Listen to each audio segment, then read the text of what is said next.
ว่านี่ตกวางซาตาคอนภาษากรสิอึดอยากทำมาศาสตร์โหดหายมาทำลายหมู่ภาษาวิกฤตการอีกแล้วหน้าฝนฝ่าเปลี่ยนฤดูกาลเดือนหกมาแดดเผาผ่านต้นกาตายพอไม่แรงแสงแดดแห้งลงมาไกลแรงนั้นหลายจนดินไงเมื่อบ้านนี้ก้าตรงตายเด้อตัวเพื่อนเมืองเล่าพี่สีจงของเดือนเก้าดาบฟ้าห้ามห้องอุ่ยหวนหวนอยู่ทั้งบนนี่แล้วจากเสียงลมเสียงฝนสนานเมืองซาเทือนบานพายุมาแล้วเด้อท่านทางเขตหูประกาศข่าวเด้อแม่เด้อผ่านเวียดนามเข้าสู่ลาว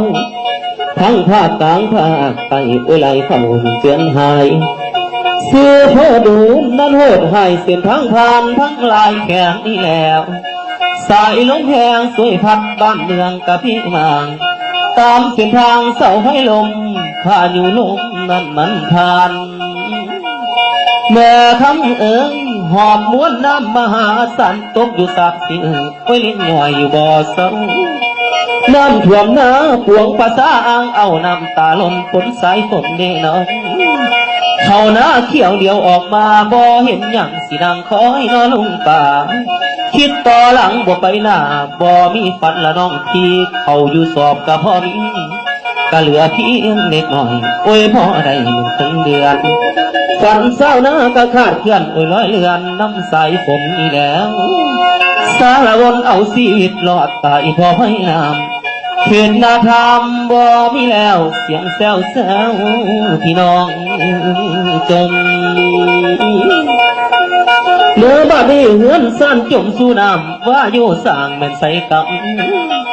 เมืองสวรรค์ใส่ผู้ท้องว่านั้นกลายเป็นเดือนทั้งพิษตาแม่ท่วมให้นาเสียหายเทศบาลบ่น้อย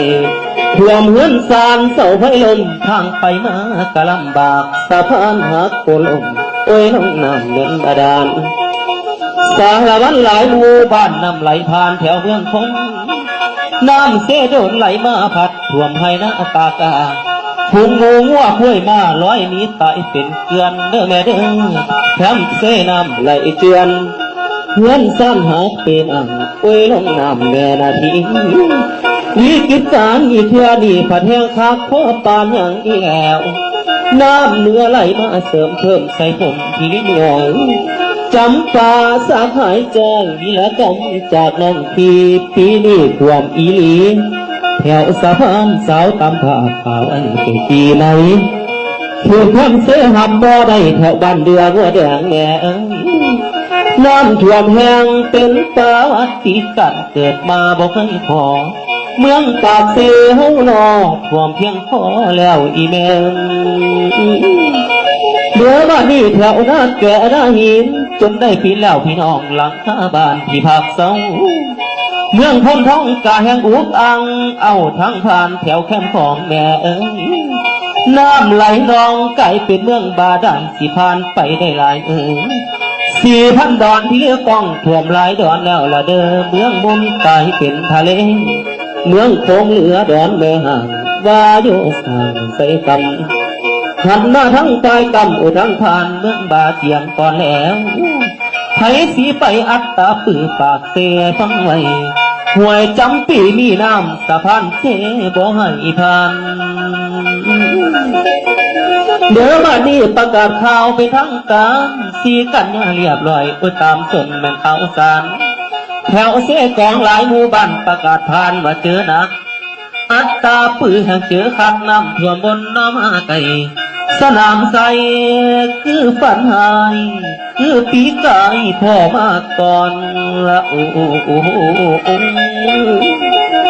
แม่คำก็ได้รับได้นอนย่านมาตอกย้ำโอ้ยมาซ้ำเป็นเต่าแผลมีคนเล่าคือหักแค่ให้สวยแน่ยังขับขันแน่ซอยแบ่งเบาบันเท่าทุกให้พรคลายหายอ่อนแม่นว่าผลสิร่วมก้อนนำใจเฮาต้องกากันเด้อแม่เด้อทานพาไปให้พ้นให้มันหมดหมู่มาถ้าอยู่คนเขาคนเล่าต้องต้านห่วมเป็นหนึ่งกระใจเดียวเด้อแม่เด้อเฝ้าคอยฟังทำการประกาศภัยพ้นพร้อม ฝากเสียงก่อนล่ำร้องเป็นแห่งใจอันยิ่งใหญ่เด้อมาเด้อญาพี่น้องตั้งตัวไฟทั้งหาแข็งทางไตมีใจสู่คนสู่คน